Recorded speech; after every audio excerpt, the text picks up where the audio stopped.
Watwali tukula naddala nze jjajja wange yangamba nti ofuna ng'omuntu akusanyusa byakola omunoonyaako ne munyumyamu waba kuwadde chance n'omusemberako omubuuzanga ebibuuzo waba kuwadde chance y'okubikuddamu n'abikuddamu twali mu P1 nga nali muto nnyo oza myaka 3 nali mu P1 ne baleetako omusajja ono ku ssomero lyaffe n'atusanyusaamu nensanyuka nnyo nezamu mulamu lwimba lwa Lady Mariam siri kusuula nensanyuka si omusajja yali ku ssomero lyaffe gwe baleeta ku speak day yaffe ne munoonyaako netufuuka bamukwano naye ennaku zino twali twebuzeeko omuzikirize mbanjulira omukulu Ssemakula Francis Sebo siyenze Ssemakula Francis. Amanya gange bampita Ssemakula Robert Mande. Abasinga amanyirya Mande mu kibuyawo. Abamu si bonna. Abamu abatini nnyo. Kati nezo nembuuza somero kyero gye wasomera gye nakusanga nagira kuspeak ngo ni myaka 3. Nawe tokyabijjukira. Stenza ku alozata myaka jawala twali mu 2 nga 29 somero ki twali mu 29 ngamba somero lyawo otabadda masomero mangi 29 nza amasomero mu nsi muno naka performing ku masomero ngana nga manyi mu industry yange kati yawo gego ngenda kunoonyerezaako soko buza ku bantu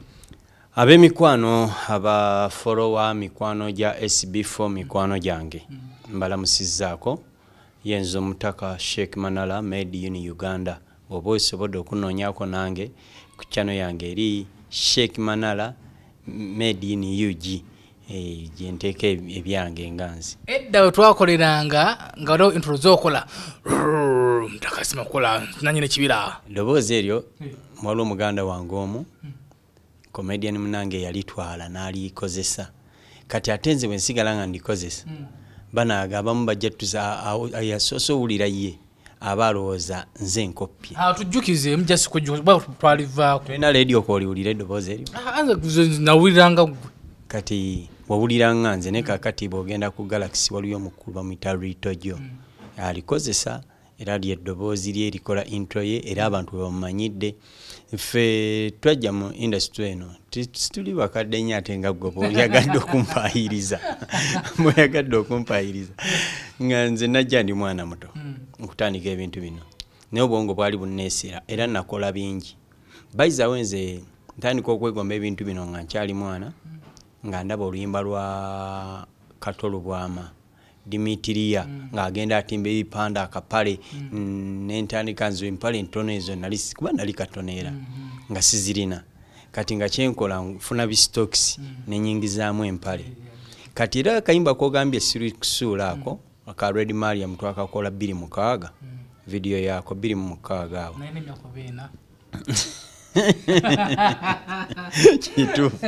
kituufu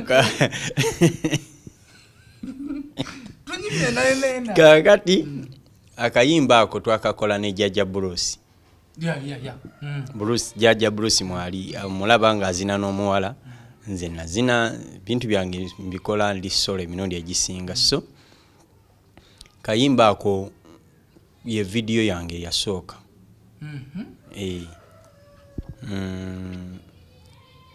yino mbadde ngenda kujjirayo ki wali mutongo obongo bukwesera obongo bunneesera kati nendaba ekintu ekyo bwe najjanga nga performinga mu show za karaoke abantu nga bakyagadde nnyuma nnyo nga nkubye ebisitokisi ebyo mbigize nginzo biraba ebintu ebyagenda bikwata abantu n'ebintu bingi nze nga sirimbye erinnya Shaik Manala okulyetuuma ndyetuuma ndijja ku radio Simba wabeerangawo ekikofiira kyabinsanga ono omusajja oyo Senkubuge ne banne mukama nsonyiwe bwe mba ngenda kwogera kuba kino ge mazima twali ku radio mu naabuuza munne amannya go gwani tienze mazira koli ate kitaawo ye Manala bw'ogagatta koli mazimana bw'atyo so nga tuli bataawo ng'obwokugamba nga mpulira kinyumidde nnyo ate nga nayiyanga nga tumanyi okudda era system eno ey'okudda ennyimba n'oziyimbamu ebibyo ebyo nze ngitandika nina ne mukwano gwange bamuyita Kakooza nga tuddira mu nnyimba abo bowulira ba comedian n'obuyimba obumwe baddamu nga akajje mu luyimba lulala bonna asobola okugenda nga nfollowinga ku gundi zange kati olwali waliyo ke nakola ako ne bwe mba ngenze ku show ezimu bagamba tuyimbi ogenda uli baga kankumule nakajja mu luyimba olwa radio ne wizo nengattako champion nga kagamba kankumule omukka gusasane nkomba munkwawa nenyongerako kati kali akawizo ne saha ne gravity akagamba guno ngufuye ngujja mu kabina nange nebuuza nzani wamma gwe mwavu mufana nebbina ati nkuba omukka ne gukyuma ne chapati ezali ku bbiri nalyanga nyolo ne kitabuka mu byaddala omukka gwannuma nawe oli wiina kati nga nkyusa ekintu nze nenkifuula kikyenjagala okukola show zaffe ze twakolanga eza comedy show twabikolanga mu comedy show ebyo comedy show kati zifuuse nyingi buli bbalo geno buli ateeseteese comedy show nefuduli nga tuli bangi tuli batono ate nga twekuŋŋaanyiriza makindi yali siyandisi ne tugenda ku Vox nateete abantu ne batandika okukikoppa olwo tugenda okulaba nga ne Eden eyo kitandise n'amabaala amalala ne gagenda nga gatuyita bwe gatukyaza naye ng'okutandika kwakyo kyatandikira ate kwendizikoona fiishi oyo yatandika nga ye atutuumye balwasama tutandika naye era nze nalinga wankizo mu bo ng'omwami oyo omwami nannyini endizikoona nga era bwe nva ku stage ajja ye yaŋŋamba gwe jangunga buli lunaku lwalinga lwera lwa Monday kati nga bwomanyi abavubuka okubateeka mu kutiya emu n'obanyweza olumu kiba kizibu twagendanga twawukana mpola ate nze munaye siri muntu wa ntalo nze bwe ndaba ekintu nga kinkaluubiriza okusinga okunyiigira twekyawe nga bwe wenziramu okusisinkana kuba nze nno ekintu ekibi ndi munafu ate n'obusungu bungi okuterera n'omuntu gwenyiigidde mbanjala tumale kwekuba kati olwo ki ekyakufuula ng'owenkizo okutuuka nannyini endizikoona kuyitanga ku bbali nti gwe nyangwe ebyange byabeeranga byanjawulo nze nga bwe manze leero ekintu kyenjogedde oyinza obutaddamu kiwulira nga nkyogedde ate nga tebifaanagana bya bannange naye nga bo bannange ono avaawo n'akuba joko munne n'addawo n'agiddamu kwegamba bo nga bakola kyenkana abantu nga bana bayinza okukola ekintu kimu okitegeera nenze nenzijja wakiri nenjogera eddakiika 2 endulu nenjirekawo ng'ate ebyange byanjawulo naye tujjukizemu ku intro zirinze waliwo omuntu aliyo teyazaako naye nze waliwo intro ziwakolanga nakati ezimpumira mu kutu ambaye ameta Shaik Manala mutabani wa Nagundi ebintu ebyo nabikola naye sikyayagala byigira jasi gwe gusembayo nsaba onzikirize gwe gusembayo nsaba onzikirize namakiswaza okubanga nkunoonyeza netunyumyamu ate nojemera abantu abakulaba si kubajemera kuba kati omanyi SB4 waliwo emyaka kankujjukize omugenzi DJ Roni yalinga ku Capital we yafiira twagenda okuziika twalinze olwo tukyali mbalwasama family tweyita balwasama family nze Jajja Roni MC Fishi ne ba comedian abalala abaliyo Fishi kyava atuzza mu bitooke n'agamba abasajja bano babadde bakoze amannya gaabwe naye ffe tukoze tutya okukola agaffe tulinyweze n'agamba ye mwennyini kaleeta topic n'aleeterawo n'engeri ennyangu n'agamba njala tuddire gundi yaffe tugituume balwasama family twongereko n'erinnya eddala ne mugamba bwe tuba tuli bantu abategeera nga tulingiza ebiddaka mu maaso tetwetuuma balwasama kya kiseera naye kubanze ngenda zaala omwana wange saagala bamuyite balwasama mutabani wa balwasama abaana nekusomera basobola okimuyita Fishi nangugumbula n'ayomba nnyo kuba yali liida waakyo nze naye nga just siri part nti ndi mu bo nga naye olwo bwe tusisinkana ku show nga tukolemu tukolanga balwasama kuba yalina nnyini show ya endizikoona yali yagiyiiya kati nembanga ye yagala okuyomba nange natukana kumbuuza nti oyogera ngani muli mutima nensirika naye nga fish namwandikirako ennyimba 2 era ennyimba ezo ne zibaako ku nnyimba ezamufuula fish ow'amaanyi okitegeera nze mpandiika ennyimba kati naŋŋamba olaba jjajja Lagadi yaŋŋambye ekyakabi ekyo ne muli mutima nesaagala kulashinga naye mujjukiza nti ate kiri kubanga batera okulimba mbu nti akyogera yakyerabira gwe bakigambye tokyerabira naye nze yali yamukolera ekirungi saakyerabira obulayi gwe nakikolera yali amaze okukola ki okukyerabira kakati nze mukyo kye nali ntaatira nti nina olwaleero mutabani wange omukulu agenda kuweza mu February ennaku z'omwezi nga 2 emyaka 10 ne bw'omulaba akula ku speed ne sister we amuddako beesingako omwaka gumu n'emyezi 4 okitegeera bakuze oba batulaawo ne banyumya ng'olyanga Anyumya n'abantu abakulu kakati sikyayagala badde mu kusisinkana bigambo ng'ebyo era nfaayo nnyo okulaba nga nnongoosa erinnya lyange obutaddamu kati buno obupale bw'oyambala bo kino tekirina buzibu gyendi kati nga bwe nnyambadde bwe nti nsibye n'ettaayi ono yali amanya nti taata ebiseera bye yali mu ofiisi kati essaawa eno gwe wampisa enkukyalire naye omuntu ng'atusanze amanya gwe wakyadde mu ofiisi yange siwe kiri bonkwate omukulu ono bamuyita Ssemakula abanja mumanyi nga Shaik Manala akoze ennyimba musajja muyimbi waliwo akayimba kabayimbanga eddoboozi lyayo eddoboozi lyayo akajjukira nkamanyi eddoboozi lyayo ene kale kagenda katya kati ezo si z'ennyimba olwaleero bw'oba ombuuzizza ennyimba ngenda kugamba ozanna Mukama Nalokoka omutukuvu n'ennyimba endala bwe zityo we ziri ennyina ennyimba kati nze sitosobola kunsanga nga nnyimbi oluyimba Manala walokoka ndi mulokole Mukama yeebazibwe amiina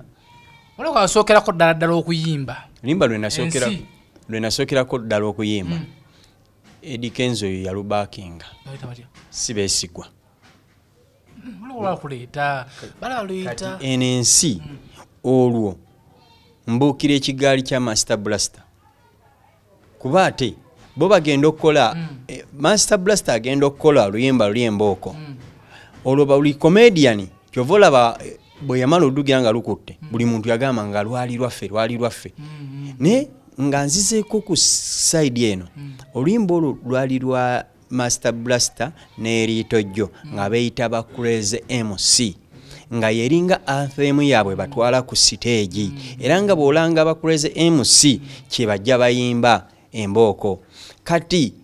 bwe baafunamu okwawukana Blaster yekwe kugenda n'akola oluyimba ne lukwata buli comedian n'anoonya kiki kyekimugira naye era nze enjawulo gye nafuna mu bo bw'owuliriza ekiyimba kyange ensi mwalimu message luganda lutya lutuyimbiremu akapera kyeno ensi egenda bawunyirira mugiyite ekisi kino nga muddo kulozolera eno ensi egenda bawunyirira mugiyite ekisi kino nga muddo kulera engalo nti kakanga musana kakiro takola ki tabulamu nti nayisangamu message ebuulirira naye ate nga waliwo gana amatu gaffe aga bulijjo ebitanyuma ne gabifuula ebirungi nga yasobola okitwala ekyo ne kimunyumira kati era abantu bwe bansanga nga tuyimbiremu ekisi kino oba oli ku stage ekisi kino nga lwe luyimba lwe bakola ki baagala nange nenvimba nnyo naye ate weewuunye nze n'erinnya Manala saali wiringi kubanga ndikuza kuba ly'amaanyi ne sitaani alina ettima nze nali muweereza mu kyaki era nali muweereza mu kyaki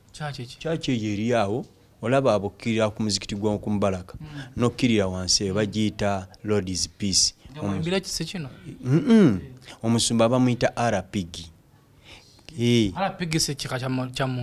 amannya g'amatuufu ye Robert Lwamutunda Gorogoza musajja munankole naye nga yali yeetuma RPG kyuma kya Mukama mulwanyi mwami kati nga mbeerayo nga nnyimba mpeereza baali bankazaako na lya bugembe kakati bwe nzija ne ndabeera ng'ekiyimba ekyo nakiyimba ensi nga ntera biyimba ku siteegi omwami abajjukira Parker View ne Joinance Mondeba baali bamitanga manager Frank nangamba lwaki ekintu ekyo tokikolamu oluyimba ng'olumaze okukola buli bu intro nga bukutta abantu ko baganye butubulira bu intro bungi ne bwe mbukubuulira togenda kusigenda bumala kuba nange syabujjukira nabwejjako mu mutwe mukama nannyamba obanga sikyasobola bubeeramu kati ng'olwerinnya likutte nenoonya ekyenzizaako ku buli obuntu nenkola oluyimba olwo enensi okitegeera nga mbuukira ekigaali ekya Master Blaster ne erinnya Sheik Manala nga saagala ku kyaki bamanye nti ono Mande kuba ku kyaki bamanyirya Mande eno Sheik Manala lyeri kutunda laba weerijja likwata Sheik Manala n'afuuka Sheik Manala obunyadde musingo ebintu ne bitabuka muli mutima ne kijjanga ekivume munze naye ate nga kitandise okufuuka olusuku buli ayita Sheik Manala naku lumu nali ntambulako ne maama wange yali azze eno kukyala tuyita Kwendizi Corner awo katono njabike Kwendizi Corner awo olaba bodaboda ezapaakingangawo bonna nga bammanyi Sheik Manala neŋŋaano kyuka ngenda bugenzi ndi ne maama nempulira ennaku kati maama takonako nti wayo bakuyita ate nga yamanyi nga ye takimanyi nempulira kale muli ekitegeeza kalakita gye wayambala bavu tugenza okukola nga oli mu kalakita eyo teyakuwanga mirembe teyampanga mirembe era yensonga kuba comedian abasinga okwemula twali tukubangalanga namba emu bwe bakitwala naye tekyali kyo ba waliyo kankubuulire nali mugezi bugezi ekintu kye nnakola kyasukka nnyo ku bantu kuba for example ekikola ebyo bunyadde tekiriyo gyekiri temana kali mu essingo tekiriyo ekyalo ekyo gyekiri ebintu nze bye nakuŋŋaanya nga byonna gyebiri naye mulimu abantu abagenda boogera ebigambo nga valuga era nze kyennenenya mu mutima gwange erinnya lyange lyakwata nga n'abansinga emyaka bantwala ng'omukulu ku bo kati nga mmwe okitegeera nga muntu ng'omukulu kumu emboozi gy'onyumiza yonna simanyanga tetuli mu no emboozi gy'onyumiza ama omuntu aleeyo omusajja anyumiza emboozi y'abalito jjo bamasa Blaster bwe babeera MC nga sinnazaalibwa ate era nze ndi mwana mu bo ne bw'ogenda n'obuuza nalinga mwana mu bo kati ngenda okuwulira waliwo omukwano gwange MC Kisaati ng'olwo yeetuumye Shekanasi okitegeera waliwo omulala ya buli omu nga yeetuumayo Sheik n'ayongerako erinnyaawo olwo we tuvumbulira nti ne tutandika okuteekawo eŋŋombo mbwe amanya g'abasiraamu simanyi gava mu bikiiko bintu ebitagira olwo myaka gy'ekivubuka gino mukama gitubonyaabonyeza nnyo so nze bwe mala obuukira ekigaali ekyo eno ku kyaki gye nali nga nsabira nenfuba okulaba nti bakimanya naye sitaani alina ettima ate sitaani ayagala nnyo okwemulisa era owegenderezanga nnyo ebintu ebitawangaala byakamangu nekinyereketa tekiwangaala for example tunundya bano ba Brian White kati olwaleero aliwa Brian White agabye sente mu kibuga naye neebe yaziwanga olwaleero bamwekokkola bamwogerako olumu ebibi so sitaani bwatyo bwatukola addira future ye ey'omu maaso n'agisembeza n'ogizannyiramu bubi n'akola ki kati ku kyaki bakimanya awo enzija kati ku kyaki olwo ntandise ogenda mu mabaala bambuuza onywaki soda oli musiru oli malaayo noonya tubba nenoonya yakenga awo akagondagonda kasiminofu nga kawomanga soda sikwenpiikingira nentandika okunywa omwenge nze natuuka ekiseera nga bukuleetibwa bbiya nsobola osuula wali obubiri nga Uganda Waragi mbadde presenter ku Galaxy FM naye nga nywa Bondi 7 oba Uganda Waragi ekyupa nenjikuba wali nenvuga piki nengendako ku dancers nenywayo ka Uganda Waragi akatini nempulira nti ekigize ate nga n'abagugula babaawo okitegeera sitaani bwatyo bwatusembereza futures gundi essanyu nolowooza nze wakabi naye nga kyosuula kibaira kya muwendo muggwe kati abantu awo bamanyira nze eyalisaanidde okukola nga ku mikolo egy'ekitiibwa nga bw'ogamba nti tuleete Manala asobola okuzannya obulungi ku mukolo Manala leka naawe otegeera kyegamba kati gwe kyekiri kyoyagala nze nkyejjusa ate gwe kikunyumira nina mukwano gwange si gwe wekka naye nakutwekanga ebivule bujuku nkujjukiza nga nzija nga tujjuza bwetu lwa Manala semusukubaka wao nzijukiza buladi noyagala n'okumpa sengaawo anamukuwa nga mwagala ninayo tweteddeko ku Manala oli tweteddeko kali akasajja kange ngajja omukulu ono nga twakayingira ebidongo naye muto naye emyaka nga 12 ejiriwa nali muto nefunako ebbala gye nali nkolerako eyo naye wali omaze siniya yakumeka ebisinamubaka ya siniya 4 ku myaka gye 12 kale wapapa wayanguwa okusoma kati ng'ate gwe promota gwe manager buli kimu kagambe bale yali ya muzeeyi wange omukulu Robert Kigula nkutimiddeko nnyo gwe ndago omusana mu industry eno yagindera manyi twasomera eyo nga njagala nnyo ebidongo kati nga waliwo ebbaala etuliraanye awo nga ngendayo nenkubayo ebidongo nga DJ nangamba kirekezo yagala nnyo ebidongo nti ye n'azimba ebbaala n'agula ebidongo nga mabibyo nga nze nina okuyiya wanda esaani nenoonya omukulu ono ne bandagera nti genda ekibuye nenoonya ekibuye nemugwako nemuleeta ebudde oluvubuka olutono nga nze lujja lwesongola njagala biki netukolanga naye okimanyi nti nina credit ey'okuba nti buli muntu asemberedde oba gwe nkolaganyeeko naye ebintu bye bisinga bitambula kituufu nze kankubeeko kyenkulaga nasisinkana Eddie Kenzo mu Little Penny Studio n'aba mukwano gwange lumu naŋŋamba nzije nga nyimbe nga nze musiku dancers nemugamba jangu nga muganda wantu yimbe najja mwenyumirizaamu kuba kati mukama wange ate ye muntu atankalubiza nga nakye neetaaga omuntu omulala bamuyita Bawa bawa gojjukira olina kutwala nga tugenda kukola n'akalango ka Papa CD busega n'oyingira eyo munda kati ate gwe gye nakutwala waliwo akubiri ng'avudde eri yakoleranga ku buufa okitegeera nga yona tugenda era nandikodingira n'oluyimba lwange olwa gospel olwasooka baluyita Mukama weebale naluyimba nga lwambaga kati Bawa omulaba musajja w'amaanyi otubala kuba producer wano Uganda abakabi Bawa kati ate waliwo n'abaana era abakozeeko nange ba producer bonna bali successful kizo olina omukisa ndiko omukisa gwe naawe mwennyini osobola okunfuula omukisa omukulu ono era bayithe mbawo obujulizi yasooka okunkolera ku ssente jawere emitwalo 2 nga jange ku bwange okuteeka ekivvulo n'owimba lwensi nga tukuba drive nojja nonkubera drive ayo netusiba tulwanye entalo ebyo byonna ebiseera sitaani nga mpita sitaani yalinga yampita kola bwe kiti abantu nze nga ndaba awonzeewo akabi ndowooza ojjukira era nagamba nga bampekawo yuggi wano okitegeera nabunywanga obuvaako tosobola kumpa kye bayita mwenge n'enkinywa kimpeeredde mu ddagala nga lyerimponya bonkwate okakasa naye omanyi lwaki kijja kitya nkuzzayo eri gye twali ne fish ku kuziika omugenzi Roni nti nze mmanyi buli kintu kibeerako enkomerero yakyo gw'atakkiriza ntuuko za buli kimu ogenda feiringa yensonga olwaliwo siri musajja mugagga nga Sheik Manala naye bw'otunuulira bakomediani abasinga ku abo be twatandika nabo abasinga bambi balinga baava ku mulamwa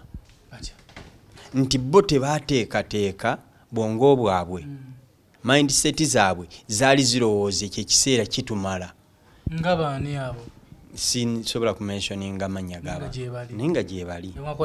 twakolanga nabo naye nze nenfiira ku kirooto olwaleero mpafominga mu church ne mabaalo agamu agampise ngena ne mpafominga mu church Kristo agamba mujje nga bwendi bwe muli okitegeera nange nagenda nga bwendi nenziramu nenjatula bupya nenfuuka omulokole era mpeereza n'ennyimba za gospel. Wayatulirawa church wa Pastor Kayanja ndi muweereza mu church bagiyita New Life Deliverance Church wane salama kaperenga bavaayo bo bavaayo ekyali kibatutte si kuyitibwa kwa Katonda naye nze ekyantwala mu church nga ntuuse okulokoka kyali kiseera kyange era nze buli natuulanga awo ngeri gye nali bankazaako ku church wano eri Bugembe Bugembe nina olugimba lwa Bugembe olugamba mu kifo kiri gye nalabira Katonda mu kifo kiri gye nalabira eggulu erika oluyimba olwo buli lwe nakolanga ebintu byonna ebinkwasa oba ensonyi ne oba nasuze entamidde obwakyanga ku makya nga nduwuliriza mu kifo kiri mu ddoboozi lya Bugembe ne ŋŋamba nina okuddayo mu kyaki ne ŋŋamba naye era nze bwe nali nva ku mwenge omulundi gwange gwasembayo nagamba mikwano gyange mumanyi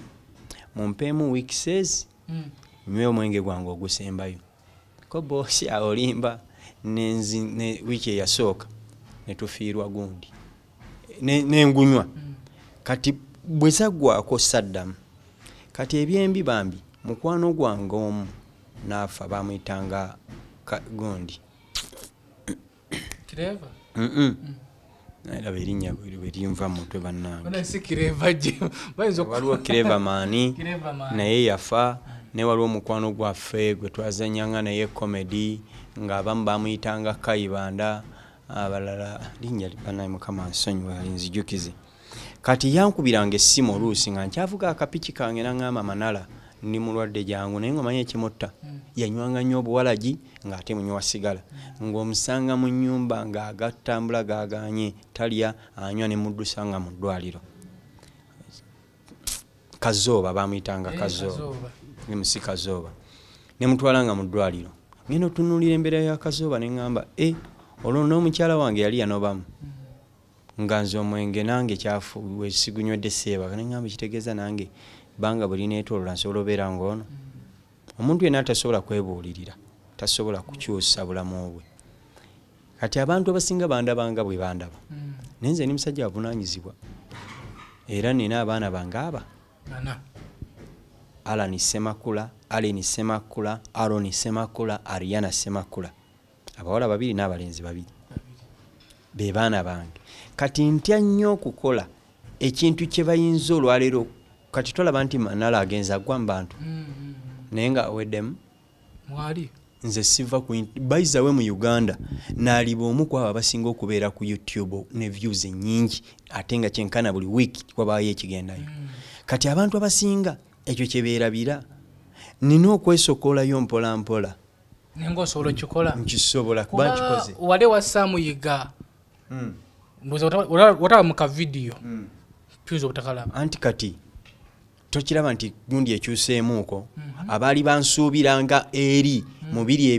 ebiyoko biribiri nayogeranga kati andaba muka video ngozina ate ne kafuuka international okitegeera kubanga tuteekamu message omuntu n'agimanya nga tamanyi luzungu agimanya amanyi oluzungu agimanya naye ku chano yange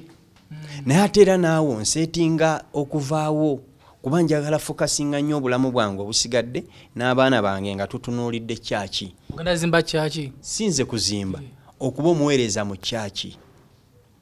ogenda kufuuka musumba ogenda kufuuka comedy era olwaleero mutendeka nina kibiina era tuyita abazanyi ba firimu tuyina ekibiina bakinegase ne kampuni bagiyita Pimpa eyange bagiyita For the Blood ne tukola kampuni bagiyita Pimpa For the Blood tuzanya firimu akitegeera abaagala okuyiga talent tusitula talent ekisinze n'okutta Uganda kebeere mu music wano butafaayo kuba n'abato abajja balina okufaayo ku bato gwe wenna ayagala okubeera successful si ssente nyingi ze zikufuula successful wabula biki byokoledde abo abaliwo abato olwaleero omwana wange bw'aba yeegwanyiza okubeera comedian nino mulaga nti comedian asobola okukola bwati n'abeera comedian so si mulagirira nti gendo ddeyo olaba obutambi bwange bwe nakolanga mba musindise mu kinnya fuuti 10 wabula nsobola omutuliramu ne mugamba manyi alani tukole bwe tutine bwe tutya akantu kano ojja kukakola bulungi nembeera fane ku lw'omwana wange n'akulanga amanyi nti kino taata yakinkulizaamu era nsobola ekikola bwe ndi abato bano abajja babeera n'obwongo bungi ajja sobola okuyiga okukola ekintu ekirungi okusinga ate nze kye nakola naye komedi w'Okuwemula kisobola okuggwa mu Uganda tasobola kubanga ne sitaani tatudde sitaani walemala kutuula n'asooka ggwamu tasobola kutuula sitaani naye okusa okulwana kikukakatako naawe kulwaki bakomedian bawemula kubanga tukolera batamiivu okitegeera omuntu bw'aba atamidde oba anywa ku mwenge reaction y'omwenge eyo eriko spirit ez'amaanyi ezigibeerako wabulwa ebigambo by'onyumirwa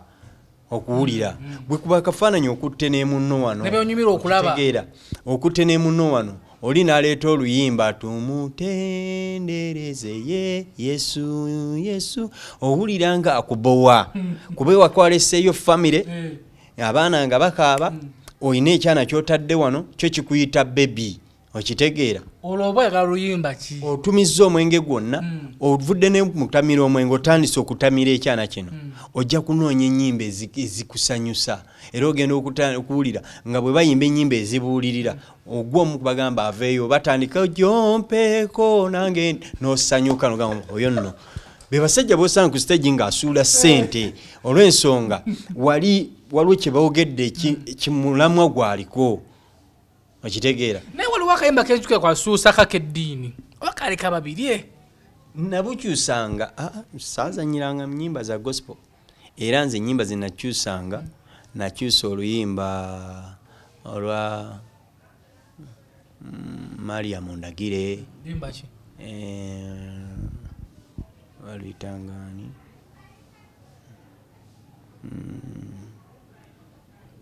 zibiriza amaaso gombi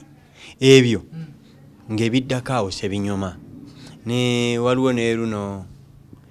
yanguwa olabe nange nga nsobola naduyimba nga bwe luli naye ate nga biri bye nateekamu byo byankwata omutwe era kiba kyagala kyekiba kyeyisaawo naye nga ekyo tukireke tiba tebinyuma okitegeera fenga batunyumiranga onomutwaleyo kubanga twesisinkananga tuli mu mabaala nati nawano kuba n'omutwaleyo yataza okunyumirwamu kati ekirungi olaba kyano kwoteeka ebintu bino wali bakubuuza for kids or not siwe kiri kati no eneri not for kids tuyimbe kati bwe bamala okulaga akantu ako omanyi lwaki nti basuubira okulimitinga abaana abato ate nze njagala mbeerewo abato n'abakulu olwaleero okitegeera so saagala kulimitinga ekintu kyonna ekirimu limiti saagala kikola era saagala kiraba mu bbagala wamala muli nga sitaani yakukolako effujjo kiki wanyumirizaamu sirina nkaabira budde bwange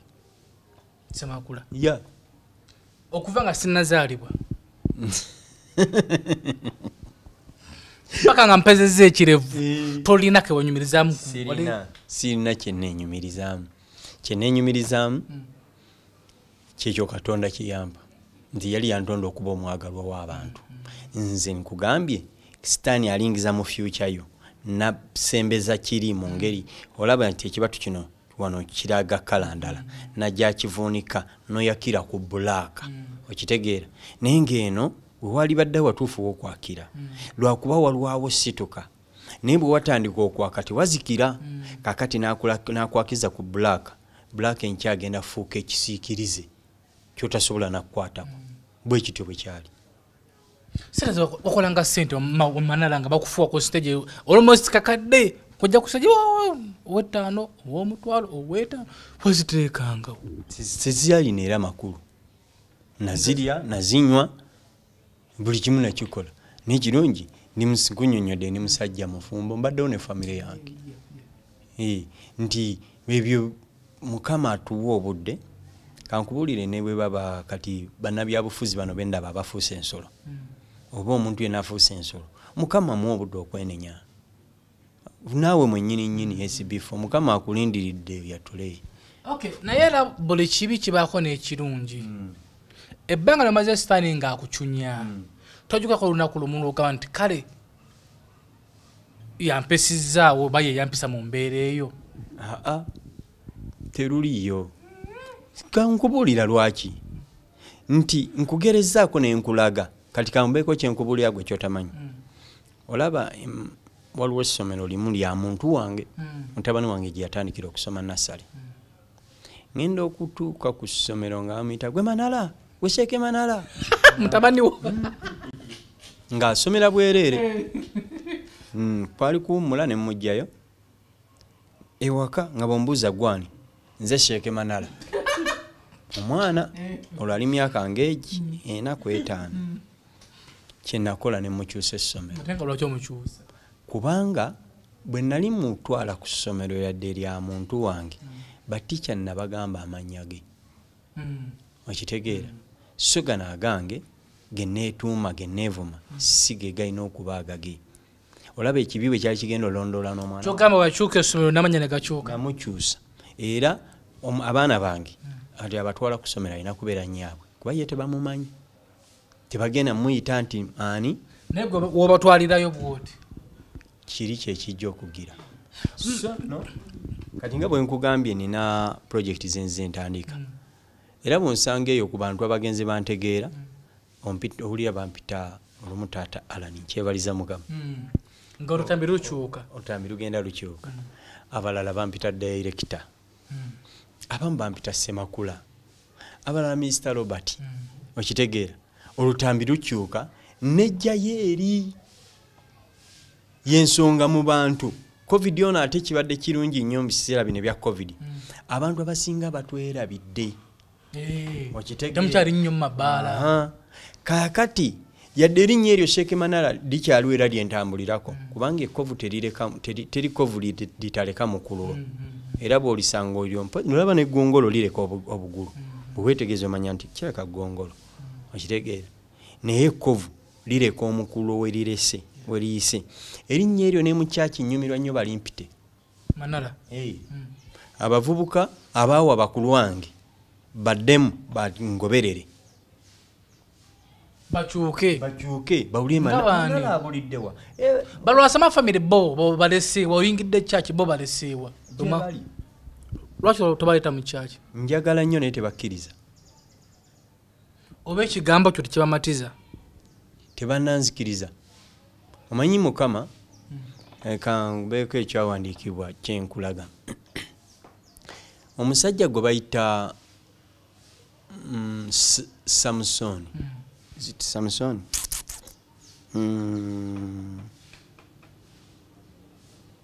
linnya lyawe linva mu mutwe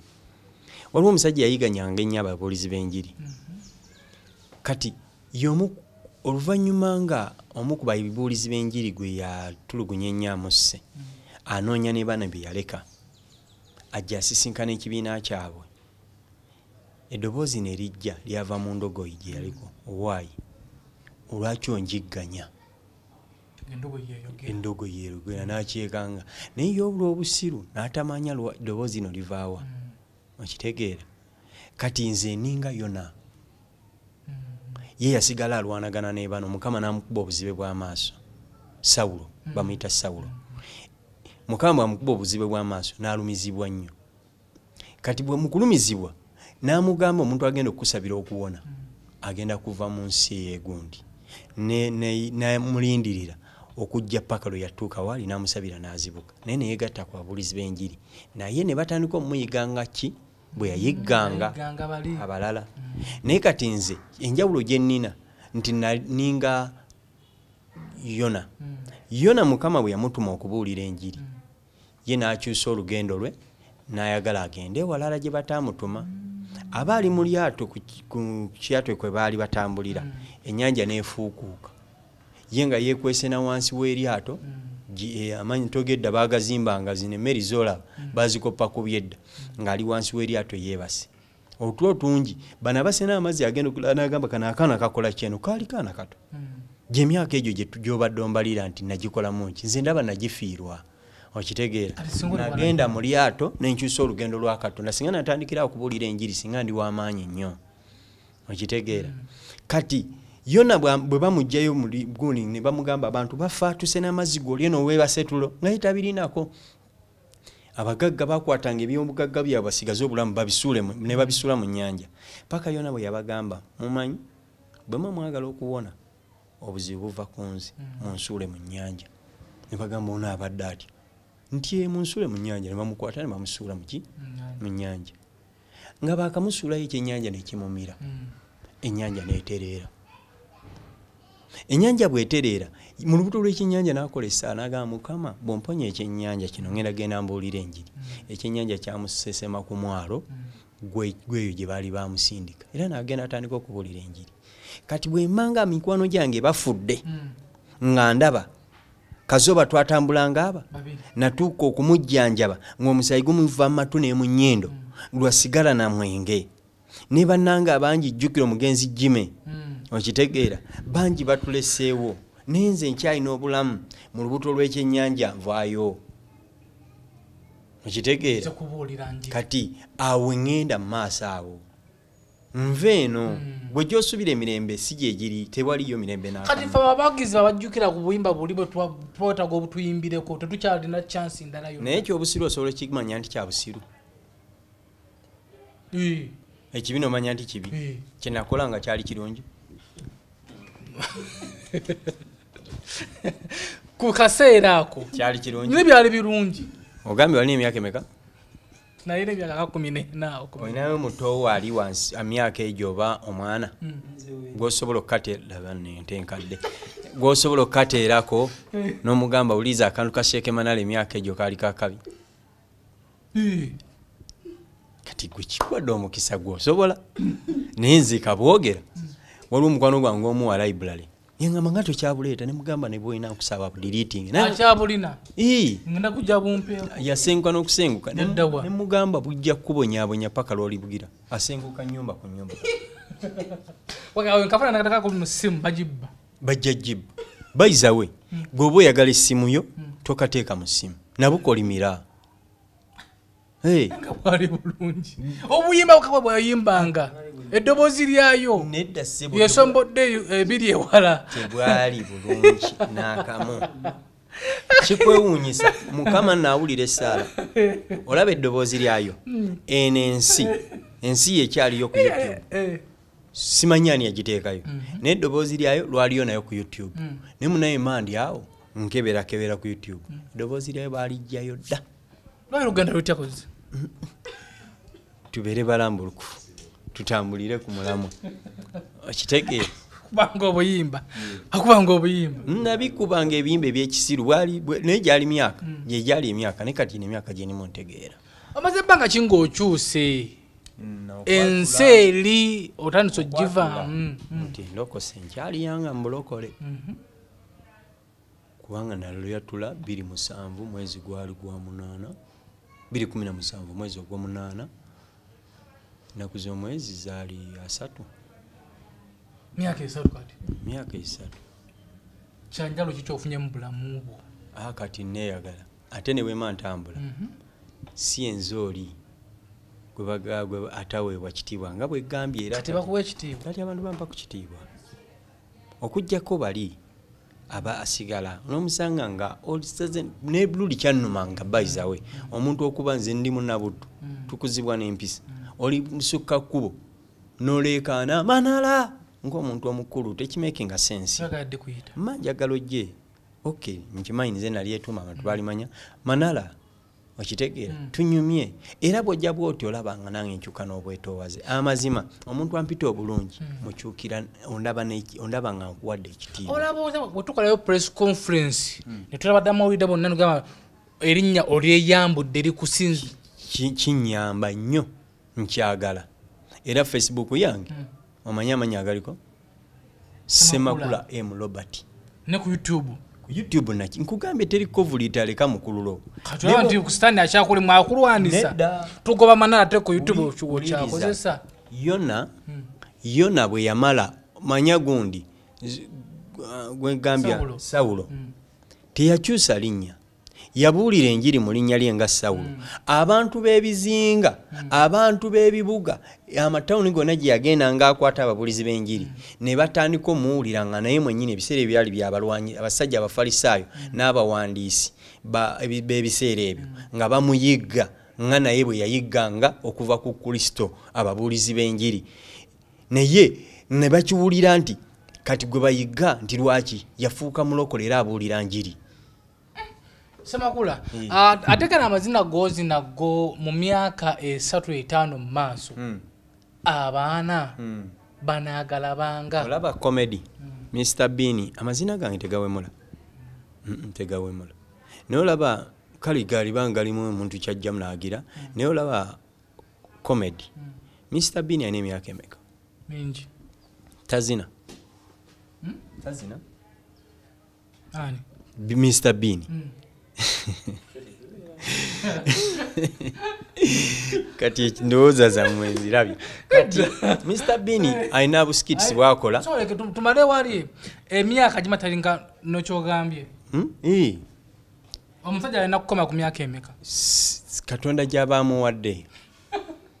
gy'abaamuwadde nti Mr. Bean alina budansi bwakola mu buvidiyo bwe otegeza dansi kama tato tuwe ekisa kati dance drama ne waliwo industry etaboola kati for example leero ba comedian gwe tuyina wano abadde ayogerwako ennyo Mariachi nkitegeera Mariachi oyo bw'omuwayo emyaka 10 agenda kukyusa ojja mulaba nga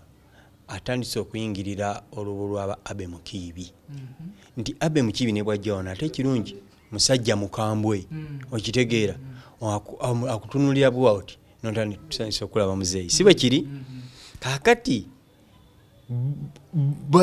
ekintu kyalina kizimba kati ekirungi yakozeemu ebintu ebirabwako abantu abawera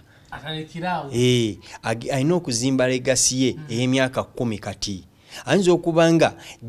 abikola bino abikubirira ku sipiidi asobole okuteekateeka okitegeera kubanga abo abaana bajja kuba bakuze olaba kati comedy Abe Mukiibi omusanga mu kisikaati omusanga mu gomesi ebyo byenjagala mukisikaati bakigomesi naye nga si biri ebigambo omanyi ebigambo ebyo byasinganga ebikolwa byange amaanyi omanyi twayogeranga ekigambo nga kisinga omuzindaalo omunene ekigambo kimu nga kisinga omuzindaalo obunene naye nga lwaki nayogeranga ebintu bwe bityo lwaki olowooza nayogeranga ebintu bwe bityo buli okola nkola nosasula omala nosasulwa nze kankunyumizeeyo kino sitaani nkubuulire nti lwaki w'amaanyi ate alina ettima sitaani simugulumiza nti w'amaanyi naye abagoberezi be abasinza amaanyi abasalirawo nze nalina mukwano gwange ng'amanyi okujja nga Shaik Manala leero okoze konze nedda sikoze nga comedian naye era MC ng'agenda n'akwata busho ng'amanyi ennaku ze sikola naye olw'okuba amanyi nnyo omwenge nga jatugende tunywe ku mwenge nkutwaleko out ebintu bino ebyokuyimba kibanga kitambo oba comedian omuntu w'omukwasi wa microphone bw'olaba akikwata ng'agizanyiramu oba oyagala ojja omulage nti wooli mu kifo nkitegeera kati nga tugenda we nalikoledde $50,000 ng'ateekawo Uganda walagi ennene nga tubeerawo eri mu kugira nga tumira Shaik Manala naye mwali mu nnyumba kati ogenda olya kitogenda n'obabuuzaako naye ng'olaba ogendagenda obakuba esho ya $10,000 okitegeera ye nga yambaza akantu ako nenga ngenda tufuuka na musajja munywa mwenge mukozi nga nkolera mwenge namugamba nkyagunya nemugamba toddamu kuntwala ku shozo awo kuntwala out bwe oyagala okunguliramu ku mwenge nguliranga akacupa okandeeterenga wano twale mulungu nkandeeterenga wano ewaka ewa nkasita omanyiwo nja bwe naamala okulya ekyemisana nga ntandikira awo olunaku lwange naye toddamu kuntwala mu mabaala ago nga mabaala gali awo ekugamba netandika okugwebwamu ate n'ekiri kyennyini nga kiringa ekifa nze mwennyini ne mmanya nti ono kyabala kati nalina obudde okweteekateekera okukola ekituufu obulala. Ali ku SB4 media tugusa ensonga tulina omukulu Ssemakula Robert. Ssemakula musajja comedian, musajja wa mazina nnyo ate era ng'eri gye twasinga nnyo okumumanyira kufukumuka ebigambo ebinene ebiringanga emizindaalo gya base. Nkugereza ne nkubuuza bunyadde. Bunyadde kyali kinene. Tukolere mu intro eyo muli bunyadde bali luganda lwennyini. Naye oganye okukyuka. Nanti olw'ensonga olaba bw'omanya nti munange gwe nninaanye mulema nga omukono guno gwe gukusiiwa naye nga olaba osobola ogutakulira wano bwoti naye nga ogugwe guli bwe guti okusinga okubeera nga for example eno nakyokute toyagala kigwe naye nga olina okwetakula wano bw'okola bwoti olaba anyeega aba amanyi oyeeyereza bulema bwe kumbe gwe oli kagundi kakusiiye kokola ki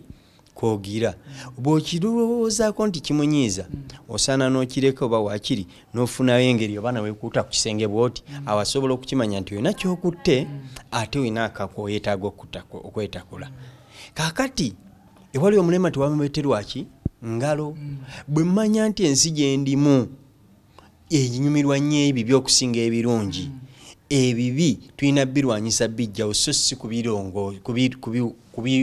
kubibikkirira nti tubirekewo olubeerera era nkusaba mukulu Sebunya bwe gyogendanga ne bakubuuza Manala gyali waga Ssemakula Robert gyali erinnya tulijjawo liri bw'oba osobola bw'oba osobola kati nange nkusaba Mr. Ssemakula Robert nkuyite nga Sebunya nkusaba Ssemakula Robert kyusa erinnya lya YouTube yo litume Ssemakula ku Robert. Erinnya lya YouTube omanyi lwaki sinalikyusa gwomanyi lwaki nakagama emirundi egiwera nti njala gitunda njagala gitunde nzimbe gundi endala eya Ssemakula kugamba ennya lisaane obweritu litume mutabani wo omwana mulala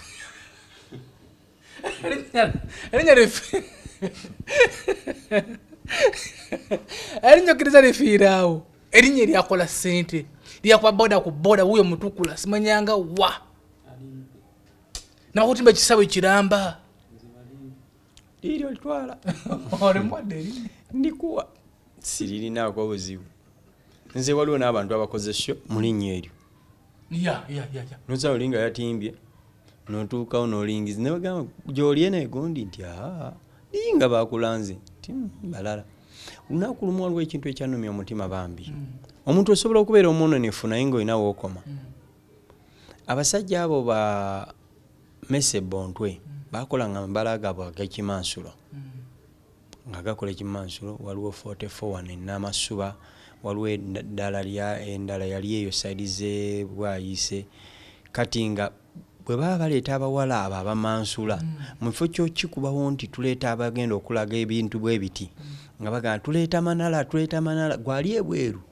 ng'olowooza Manala yakola ki bambi okutuukawo ng'olaba birala kakati omuntu yenna ng'agenda alowooza Manala akola mu kimansulo naye nga nze njagala omuntu omu ajja ŋŋambe nti Manala twamusanze ku show y'ekimansulo waliwo endala gye nnagwamu nga simanyi nali nina kisho gye ndiko oli nankubira ali ku Edeni ebwayise naŋŋamba Manala njala ojja onkolereko okonze wa nga so gye ndiko ngimaliriza ko ye wano ku Edeni ebwayise ne tutegeregana ssente ne mugamba wabula muganda wange ebintu byeyo mbamanyi abasinga bayaayaye onkubidde mu kiro olutuukaawo mpa ssente zange nsasula wa boda nkole bwe mala ntambule siyingira munda nga sinasasulwa ko ye kale nga ŋŋenda olwatuuka bwe nti ne bampeeramu microphone ne ssente zange neninnya ku stage bagamba tukubako afu odde mbambi otwongere kati ate nga sayina kye nali ngoba nentuula ne bangulya ne kasoda awo ntandika okunywa olwo ntanywa soda sikyanywa mwenge kuba nakyo kiruddeko kaakati ngenda okulaba maama bwe navaayo ng'abaana bajja bali bwereere era kye nakola nayita omwo mpola mpola neninnya boda agenda okuddamu okunkubira essimu nga nfuluma ettaawo eryebwayise kyekyakugoba nga bali bwereere nze so gye nazze okuyambako yabadde ya kimansulo ngabe binyo kyali kibi gyendi era kyampisa bubi nze sikola kimansulo sikolangako mu kimansulo so embeera zino eziteewalika nti bw'ogwa mu mbeera ezo weekanga weesanze mu kifo kyekimu gwekyo ng'oluusi olina ku lugendo lwo. Okay. Ensonga oziwulidde eza mukulu Ssemakula Robert yanganya okuddamu kumuyita Manala. Ssemakula Robert muzisenkamo mulaba naye mwebeza banango gayo ono yali abadde mu videos nyingi yaliko mu video ya Tinatino oli Sirikusula bagiyita Sirikusula Red Mariam naye waliwo video yasooka gayo bamuyitanga Izemani gayo oyo bambi ne bamukwatako nga bbye n'emmundu ne bamusiba. Izemani oyo we nasooka okukolera video nenzizaako Red Mariam mulimba baluyita Sirikusula ne Jajja Bruce nenzizaako nenkola yaabo video we nakolanga naye nga neeseeranga nze mayina kati omuntu oba toyina mitwalo gyowera 3 n'okudda waggulu masaagala omenye nalwo bali abajja muganda wange nolaba teekisa kiri omuganga kamukolereko naye tokoletsa amaanyi nga gwe walikoze muziri video era tempa budde kuyiyiza nnyo bintu biri awo kati ezimu tezaava nayo tezimanyikiddwa kati awo nendyoka nzizaako bu video bo nembukolakola obwenjawulo nenkola sumbuusa abantu ne bagitegeera nnyo. Mpozi waliwo challenge gye nafunako musajja omamuyita Dr. Proper bwe yandaba mu video ya Red Mariam nanjagala nnyo ngera jeyo ku mabira gye twakoleranga goni ku show zaffe nga ayagala ayimbemu ng'ayimba nga njagala nnyo naye bwe yamala okufuna erinnya n'ateekako kali ako obwa serebu nga tayagala nnyo ndowooza oba kimuswaza nnyo ate okunyumya naffe kati ebiseera ebyo balina gundi yaabwe gurupu yaabwe nga ne time limit kulu ne munne site limit kulu ne munne Loni Banton kati nampita najja gira na mpajero nga wane manju ku waberanga didi ngebiseera bya kyali wa maanyi nangamba Manala yankubira simu nangamba omusanga ngamba mwana mulimu abantu kamba gambe banaye baserebu muleme tumanyiranga olumu abamu temusobola maintaininga bintu byaffe tubi maintenance nti wakiri omuntu gwe bayita omugagga yo yasobola okukuuma omutwalo gwe nga tomusanga nga taligwina okitegeera nti embeera ne webeera ebizibu yabimaliza naye omutwalo ogwo yagukuuma okitegeera kati nze erinnya lyange erigudde libaddewo ebiseera byonna kati ye bwe yajja mu kifo ky'okuŋŋamba njaloonkolere bwoti yanga leero gwokyalina kyoloozi loni stamina yaliko loni stamina yaligira mu bisima gwe kati nangamba leero gwokyalina kyosobola badde njaloonkolere ka video naye mwana ndaba ebintu tokyabisobola kuba mbadde njala omwana asobola kikubanga loni stamina mugamba kituufu era sikyasobola nentambula neŋŋenda kenzo wampitira tukole sumbuusa nenkola sumbuusa agenda okujja okuŋŋamba nti mwakoze sumbuusa nti nga sikyayagala nange kuba yajjira mu mbeera ezalawa okitegeera kati nkoze video okuva ku sumbuusa nyingi ez'amaanyi ate eziri international mwezi nga gumu mbaddeko video gyenva okukola ya mu Puerto Rico bapotoliko lulimi lwe bayimba sirumanyi naddumanya ninga ziva bweru wansi ampeereza neteesa ssente n'asindika nenzirisiivinga nenkola video ye nengimuweereza okitegeera n'agifuna kati gwe munnayuganda kino nno nkiweereza bannayuganda twagale nnyo ebintu byaffe twagale nnyo n'abaana baffe okitegeera nti kintu kyange bw'okyagala kyeva olaba waliwo abantu bempulira naga nze saagala nnyimba z'abaana bawano z'abayimba wano baliroko neneebuuza gwoli ki ompise loko naye nga gwonfuula loko kubanga ate gwoli tu loko okwegwanyiza kyotasobola kuba ogenda zebunya tetusobola ffe kufuuka bazungu okitege mukama yatuwa kino kyetuli naye n'owulira olinga awooza zisobola kugira gundi twagale ebyaffe tusooke twagale ebyaffe tulyoke twagale ebyabalala teri agenda kujja tuyigirize kuva mu nsi z'abali kwagala byaffe kiteeke ku mutima nti olina okwagala ekikyo yagala munnayiga olwaleero sebunyanyinza okukyawa nenkufiiriza ekintu mu maaso omwana wange kwe yaliridde okitegeera so bw'oba okireseewo ne gubeera omukisa eri Ssebunya n'akiramba oba akoze projekiti ng'eyo nti yakulunda nkoko omwana wange bw'abulwa waakolera asobola okujja n'agusuubula ew'amagi okitegeera bw'ojjukira nti oyo yali mutabani wa Manala nti ye wa Ssemakula nti ye waako ojja leeta ssente oyinza n'omutamulaga nti nali mukwano gwa kitaawo naye muli omutima ne gulumirirwa okitegeera kati abantu abamu buli lw'oziyiza omukisa gwa munno oziyiza mukisa gwa mwana mu maaso awo nno n'ekino nkiteeka ku bannabyabufuzi bo balowooza bali ensi ogimalawo okugisuulira ddala mu kiwonko gye bagitwala naye ate bakubemu fulaasi myaka 40 amalala oba 3 bazzukulu baabwe banaabeera bati bagenda kusitwagolinga n'ekintu bo bennyini bazadde baabwe bajjajja baabwe kye batta. Nga towombawomba Manala oli wa big talent wa oli wa Yesu ndi wa big talent buli video ya Kenzo yefuluma oba si yonna ondabye mumeka mu guno omwaka gwa covid Kenzo tata video azikolerawa mu video nyingi za Kenzo zikulabyemu ne ekitwaligambi ezimu ku ezo zaabawulira nti Manala asaana abeemu aŋŋamba nangamba kuba nze MC wa big talent ku stage official bwe tuba tuyina lwakuba ye nga badde wange oyo wano Uganda performingawo kitono na bolyawo bamuyise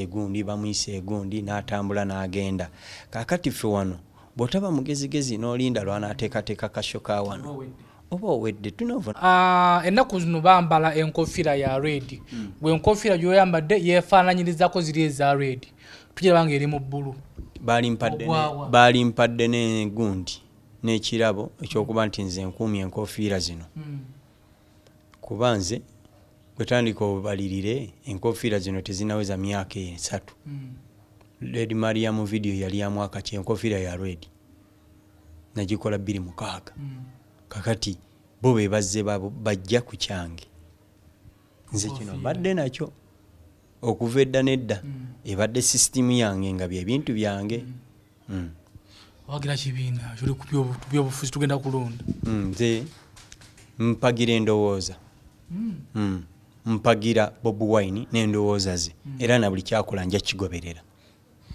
Nze muzukulu wa Kabajja olwakadde omukulu ono tujja kuddamu tumufune tunyumyeko naye kuba emboozi ye erimu eggumba era mukulu Ssemakula tusanso tukyayirako mwebale kunkyaza namu era kano tusinzidde ku studio maaso awe kitakubanga eggulawo very soon bagita Final Touch Records era eggulawo buguzi oba yaliwo eno yo mpya